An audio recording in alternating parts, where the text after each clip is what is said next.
Empowering the बकरा of income tax या empowering the salaried class, हमारी इस सीरीज़ का आज है डे 1 और मैं बहुत ज़्यादा एक्साइटेड हूँ क्योंकि मेरे लिए भी और आपके लिए भी ये इनिशिएटिव एक one of its kind experience है। बड़ा ही यूनिक एक्सपीरियंस होने वाला है ये हम सबके लिए, और इस तरह की वीडियो सीरीज़ आपको यूट्यूब पर कहीं भी देखने को नहीं मिली होगी।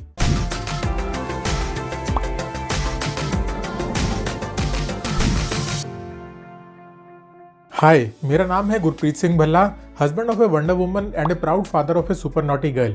आई am a chartered accountant, a certified indirect taxes and GST expert turned YouTuber, having an experience of more than 10 years. I help individual and businesses save taxes and manage their finances through my videos, one-on-one consultancies and courses.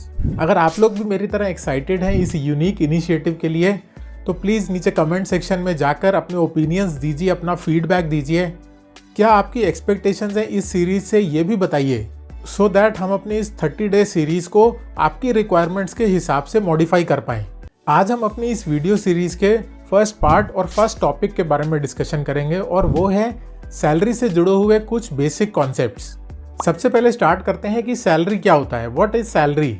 अगर हम dictionary meaning के हिसाब से देखें तो salary का मतलब है salary is that what a person receives usually every month for the work he और शी हैज़ डन। तो जो भी काम आप अपने एम्प्लॉयर के लिए या किसी कंपनी के लिए करते हैं उसके अगेंस्ट में आपको यूजुअली जो मंथली पेमेंट मिलता है डिक्शनरी मीनिंग के हिसाब से वो सैलरी है। लेकिन इनकम टैक्स के हिसाब से सैलरी की जो डेफिनेशन है वो डिक्शनरी डेफिनेशन से काफ़ी अलग है। इनकम टैक्स एक्ट के हिसाब से salary includes both monetary as well as non monetary payments.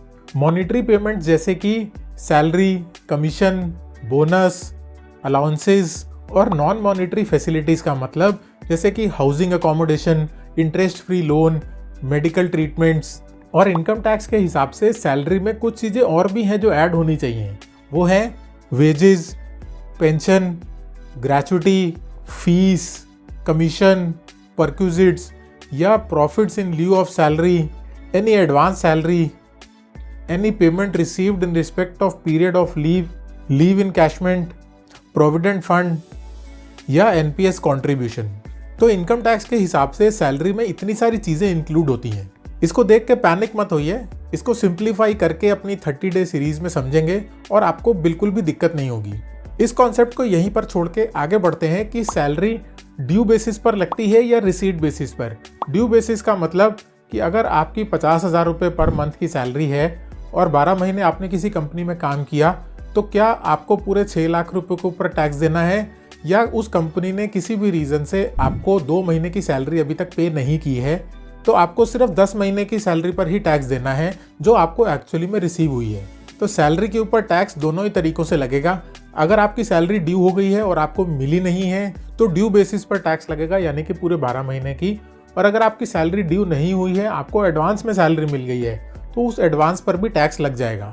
अब बात कर लेते हैं आपके पे स्लिप की या आपकी सैलरी का जो बड़ा बेसिक कंपोनेंट होता है जिसको हम लोग बेसिक सैलरी बोलते हैं। तो बेसिक सैलरी आपकी टोटल सैलरी का वो कंपोनेंट होता है जो जनरली फिक्स्ड रहता है और उसी के बेसिस पर आपकी सैलरी के जो बाकी कंपोनेंट्स हैं वो कैलकुलेट किए जाते हैं, जैसे कि पीएफ, एचआरए एटसेट्रा।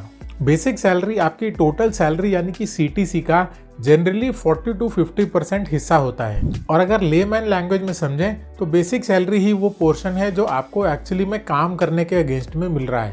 इसके अलावा कोई भी इनकम आपकी सैलरीज हेड में टैक्सेबल तब होगी जब एम्प्लॉयर एम्प्लॉय रिलेशन होगा।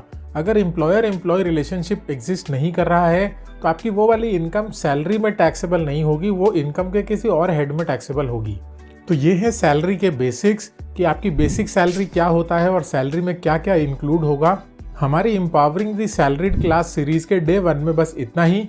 डे 2 पे हम बात करेंगे सीटीसी यानी कि cost to company versus take home salary के बारे में। अपने फीडबैक्स नीचे कमेंट सेक्शन में ज़रूर शेयर करिए। मिलते हैं आपको डे 2 में।